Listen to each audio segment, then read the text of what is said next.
Hi, welcome to Mindful Conversations. My name is Greg Dwyer. My guest today is a very good friend of mine, Sylvia Martin. She's a hypnotist. We're going to talk about the power of the mind. Hey, thanks for being here. Thank you very much. It's lovely to be here. You drove all the way down from where? Gloucester, Massachusetts. It took about 2.5 hours, not too long. Wow, I really appreciate it. So you've been a hypnotist for how many years? About 2 years. Okay.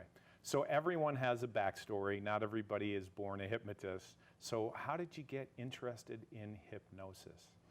I was diagnosed with breast cancer, and I was in the hospital. They didn't think I'd make it through the night. I had a condition known as neutropenia, and in order to pass the time, I watched comedy stage hypnosis shows, and I was hooked. And so I took a class as a comedy stage hypnotist, and it just evolved from there. Wait a minute. So you're in the hospital, and they think you're not going to make it? Right. It was that serious? Yes. And so take us from that scenario to you sitting in your bed watching, I guess, what, YouTube clips? Yeah. So how did you get tuned into that? Why did that happen? I had experienced a comedy stage show years ago. Didn't know really much about it. It just made me laugh. Right. And I didn't have anyone to come and visit me because they always had to dress in hazmat suits and things like that. So I basically was just by myself for the whole entire time, except for short times that my husband and my daughter and my family came in. Well, why was it that serious as far as the illness? I mean, what was so at risk, I would say? My white blood cells. Were so low? Yeah, they were just so extremely low that they didn't think I'd make it through the night. So I needed something to keep myself occupied. I enjoy laughing. Sure. So I opened up my iPad and just came across some of these comedy stage hypnosis shows. I watched them. I was completely out of my mind with hysteria, and I was just hooked. And that's where it really started. So I've been to Vegas a few times for conventions, and I've always taken, magic shows or shows for hypnosis. I've seen them on cruise ships. What goes on in a stage act? Is that like really hypnosis, or is that different from clinical hypnosis as far as helping somebody with maybe nail biting or stopping smoking? I mean, what's the difference? Is there a big difference? The difference between stage, it's just for entertainment. Whereas clinical, you're working with fears and phobias, anxiety, smoking cessation, things like that. Right. So there are similarities between the two, but stage is just strictly for entertainment purposes. So are the people in the audience actors? Are they really in a trance? I mean, what's going on there? Can you tell us? I can. Okay. So when you become a comedy stage hypnotist, one of the things that you're trained to do is to detect who is faking just because they want to have attention and be on stage. Sure. And then there are other people who are being induced, meaning going through an induction, listening to the hypnotist, going into trance. And some people do that, but then they stay on stage because they want to be compliant. Oh, I see. So they just don't get up and leave. So it's the stage hypnotist's job to kind of wean out who really is in trance. So I've had stage shows where it's been 20 people, and then I only end up with 2 or 3 volunteers because I've had to dismiss everybody else. Which makes sense. Yeah. Now, for people who don't believe in hypnosis, would you say that hypnosis is a natural state? Would you say that people are in trances all the time? How would you address that if someone says, I really don't believe that this exists? People need to research it. Everybody goes in trance every single day. So have you ever been driving down the highway and you listen to a song and you forget where you're going, or you get there but your mind's not thinking, take a left, take a right. So that's actually called highway hypnosis. It's a real thing. So your physiology, your body is responding to something that you're not necessarily thinking about. So if you're watching a movie that's really scary and you scream, your mind can't tell the difference between what's real and what's not. Your physiology actually changes according to what's going on in your mind that it believes, because your perception's your reality. So no, everybody goes in trance in and every day. Some people go deeper than others, and it's quite a lot like meditation, but with hypnosis we give suggestions to help out with those things I had named before, fears and phobias, things like that. Okay, so if you were gonna, like test me with something Could you show me something right now? I know we haven't rehearsed this, we haven't talked about it, but something simple that maybe would convince me that it does happen. Okay. Okay, what would we do? So we do something called circles and sixes. Okay. And it's just the power of suggestion. Okay. So what I want you to do is take your finger, no matter what hand you write with. Okay. And Oh, I write with this one. Okay, Okay, so in sure. a moment, but not yet, that's hypnosis language, you're going to write the number 6 in the air. Okay. But with your foot, that's parallel to that, you're going to draw a circle backwards. Backwards. Okay? So clockwise or counterclockwise? Counterclockwise. Okay, gotcha. So the thing is that you're concentrating on writing the 6, Right. and then you try to concentrate to draw a backward circle, and you can't do it. So which one starts first, the You finger? do them at the same time. Oh, okay. So I'm going to do a 6 here, and then the counterclockwise with the foot. All On right. the foot at the same time. Okay. When do I do it? Right now. All right. So, am I doing it? No, because you're just drawing circles. All right. And they're all going in the yeah, same okay. direction. All right. So, yeah. So let me try that. So I go like this with the a 6. 6 goes this, but your foot goes the other way. Ah. So, yeah. Okay. All right. So you can only really do one thing at a time. But what about people that, they try to multitask? They're on their phone, they're driving, they're listening to the radio. God forbid they're texting while they're driving, which is illegal. But what do you think about the brain as far as handling all of that information? Do you think that people can really be effective doing all of those things? Some people say that they can, Okay. but only the mind can really concentrate with just small pieces of information. Okay. So if you're doing, you're on the phone, plus you're writing a letter, you're watching TV, walking the dog, perhaps you can do all those things, but you're not going to do them well. Right. You really should be focusing your energy and attention on one thing, because as you were drawing the 6 with your finger and your foot going the other way, you couldn't really do it even though you were thinking about it. You kind of got that foot moving. Right. You're not giving things your full attention. And that's why, in today's day and age, people are walking and texting, and you really should be focusing and giving your attention to one thing. Well, I've had this happen a few times. You see people walking around with their cell phone. I mean, it's normal, but I'll never forget, I was at a bookstore, and this lady was in front of me, and she was on her cell phone the whole time, and she's talking. She goes up to the counter, she pays the gentleman for the book, gives him the credit card. Actually, I think it was a woman behind the desk. And I watched the whole thing from a distance and gave him credit card. They made the transaction, and then she left.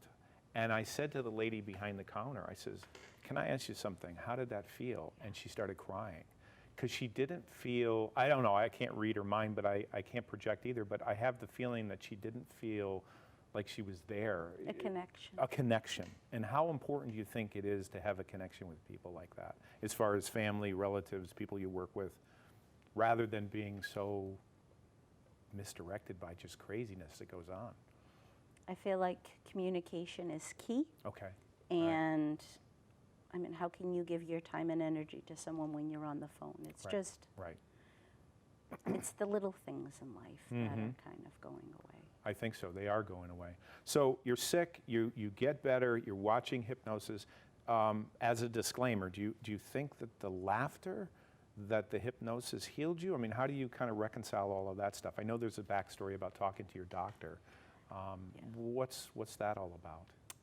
The laughter part? Yeah. Okay. Yeah. Do you think it actually healed you, or what do you think? Yes. I mean, so obviously laughter doesn't cure cancer, Okay. and hypnosis doesn't either. Okay. But it helps with the side effects. So there's something called gelotology, which is a scientific term for how laughter affects the immune system. Wow. So when they say laughter is the best medicine, Right. I mean, it is. It puts you in something called a flow state, which is a hypnotic term, but it just means that period that you're experiencing such euphoria, laughing or enjoying yourself. It really does change the chemical makeup in your body. So I mean, it's been proven. So being with people, laughing, community is good for your health. Without a shadow of a doubt. Yeah. I know people that are in the therapy movement, and they say the first thing you need to do is support yourself with friends and relatives, connect with people. It's the little things. It is. All right, so you're sick, you get better, you're watching videos. And how long did it take you to become a certified hypnotist or to go through this training? Was it weeks? Was it years? Was it months? What happened? So I was in the hospital in February, and then I flew out to a training the following March. Okay. So it was about a year in the making. That was for comedy stage. Okay. I did take a course online that was excellent. The ICBCH is by Richard Nongard. Oh. I got certified as a hypnotist through him. I know him. He's a good friend. Yeah, he's a great guy. excellent, He just did a TED Talk just recently. Yeah, he did. Yeah, it was he did, phenomenal. He did wonderful. I could see you doing a TED Talk, telling your story in 18 minutes. That would be wonderful. I bet you'd go viral because you have, and I mean this with all sincerity, you have a great, wonderful story. Thank you. You know, It's something that I've been interested in looking into. I see it happening in your future. Isn't that weird? I do see it. So, okay, so now you're certified. Are you doing shows around the country? Or are you just doing shows in the Boston area? I was just doing shows in the Boston area. It was the proceeds that I get from doing the shows. Sometimes all the proceeds and sometimes most of the proceeds go to fund breast cancer research. So we recently did a show where we raised about $500. Oh, nice. The show that we did together. Oh, yeah. For breast cancer research. So you're giving back. It is my way of giving back to the cancer community. And how long have you been cancer-free? It's been a little over a year, almost 2 years. Okay, right. And you wrote this down. This is something we have to talk about. You wrote this journey down in a book. What's the name of the book? It's called From Cancer to Trancer. Okay. Because I am tiny trancer, I'm little. Yep. Finding purpose through comic relief. So finding my purpose as a hypnotist. I have to ask you, did someone help you with that tagline? Did you come up with it? Did you meditate? I mean, say it again. How does it go? From cancer to trancer, finding purpose through comic relief. I got to tell you something. If you can take an audience and get them to look at something and know exactly what it's about and have them read the book, it's just wonderful. You see the book, and I think on the front cover you're bald, right? Yes. And you look like you're not well.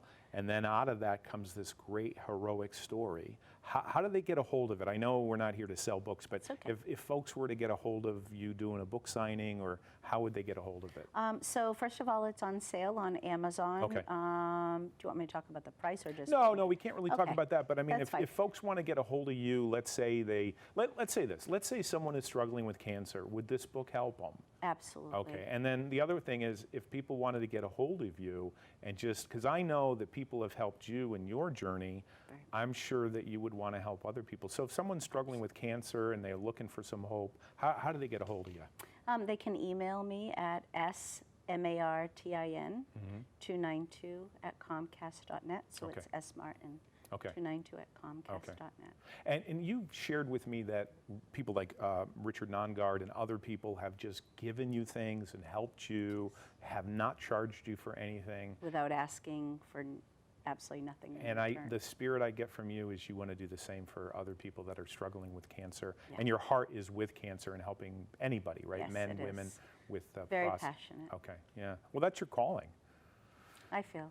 Right. So what's the backstory? I mean, I know a little bit about it, but I'm sure people that are watching right now have never heard the story. But why do you think you struggled with the cancer? Why do you think you had issues physically? And I know you told me the story of grinding your teeth. Take us back to your early childhood and how that may have related to what you went through. Okay. So for those of you who are watching don't know, I was actually raped when I was 9 1/2. Multiple times by a neighbor. Okay. And you were 9. I was 9 1/2. Did you remember that, or was that out of your memory? I remembered a half a memory. Okay. What does that mean, a half a memory? I thought that something happened to me growing up as a child. I wasn't really sure what it was. I always thought it had something to do with sexual abuse. Okay. And I just remembered one specific memory that kind of came to me whenever I was feeling this feeling of guilt or shame. How old were you? Like 10, 11, when you started feeling these feelings of shame or guilt or knowing something was off? They started in my late teens. Okay. And so I had gone to see my doctor, who was also a hypnotist. Oh, he was, okay. Because I had been grinding my teeth for a really long period of time. And I couldn't understand why I was grinding my teeth. And at the time, I had no idea. So instead of using a mouth guard or taking medication, I was interested in hypnosis. Okay. So I went to my doctor and I asked, you know, if he could regress me and just figure out when I started grinding my teeth. So what is regression? It's when the hypnotist puts you under in trance and then brings you back in time, whether that's yesterday or a year.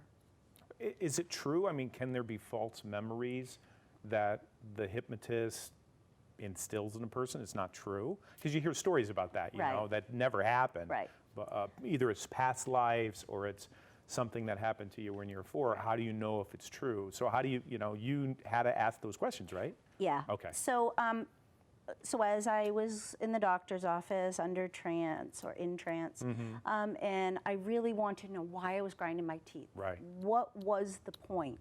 And I was so ready when, I even remember, because when you're in trance, you remember, you hear things going on, you know what is happening around you, but you're so deeply relaxed. Sure. And I remember I wanted to say, when he asked me, are you ready to go back in time? And I wanted to say yes so bad, so bad. Sure. And out of my mouth I said no. You said no. And the reason why I said no was because, come to find out, I started grinding my teeth when I was 9.5, Okay. when I was raped. Okay, so the connection is strong.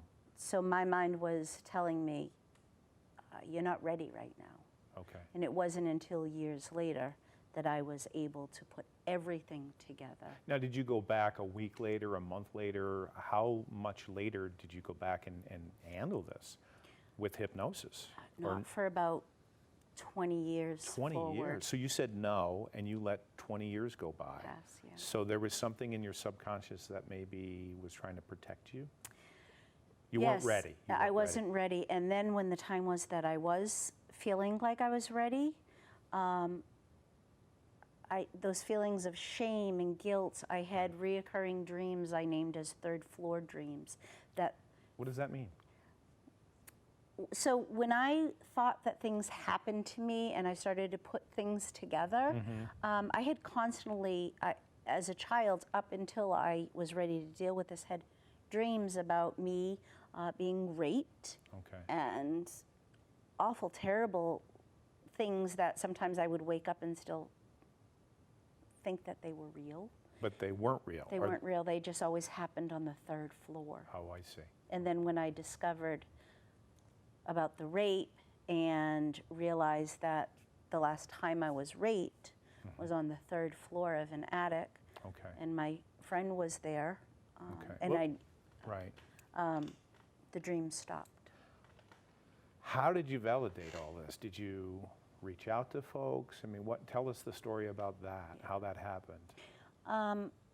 So in my therapy, because I used age regression and hypnotherapy to deal with it, my therapist had told me, okay, you've kind of come to terms with this. I was brought back. I relived the rape in the trance. And so to me, my truth is my reality.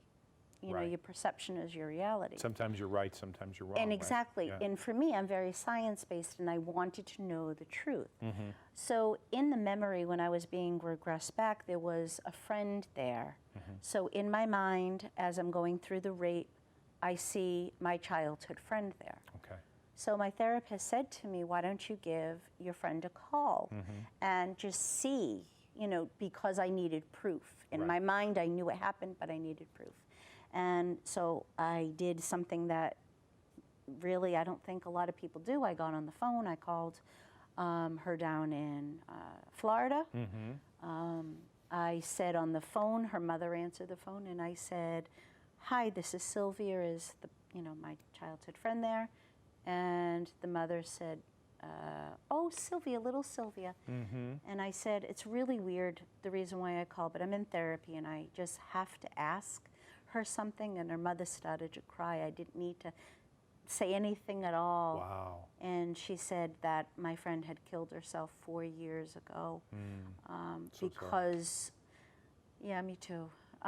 But it was because she was raped multiple times, and in her life she did drugs and alcohol, prostitution. To try to get rid of the pain, to perhaps. try to just numb the pain. Right. And she ended up taking her own life. That's a sad story. It is. As in comparison to your story, I mean, it's a sad story. There's nothing you can do about the past. It was the validation, though. It was the validation. It hurt so much to hear it, but that validation of knowing. Yeah. So I just want to just make sure that people who are, regressed in hypnosis doesn't always necessarily mean it's true. Okay. My story is a unique one Yes. because I had validation.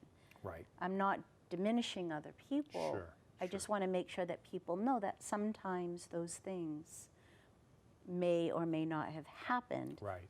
But it's what you believe is your truth. Right. And in a sense, it's a disclaimer. In this sense, you know you have proof, you have witnesses, and this person that did this terrible thing, is this person alive? Are they in prison? I know you don't want to talk mostly about the details of it, but are they still around? No. Okay, so they're gone. So it's not about fixing that, it's about moving forward. No, I did go through that. He was alive when I found out. Okay. And Did you ever approach him or no? Or you didn't get into it? I did. Okay. But I knew that if I got out of the car, then something terrible would have happened, and he already took so much from me and my family. I wasn't going to prison over it. So you've taken your power back. I have, And yes. you are helping people, perhaps people that have had abuse, and people who have cancer, and people who want to empower their life. And now I just heard just recently, like in a week, that now you're working at a doctor's office.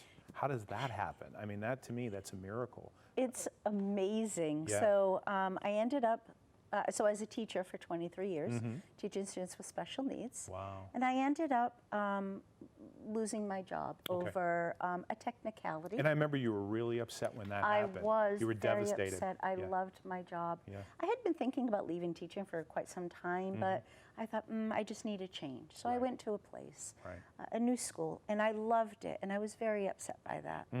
So I went, I was at the doctor's office one day, the doctor I now work at, and I was talking to the nurse practitioner and just crying and saying, I just don't know what to do anymore. And she said, well, why don't you open up your own practice? Because she was with me and the doctor was with me during my cancer treatment. So they know what I was going through and how I studied hypnosis.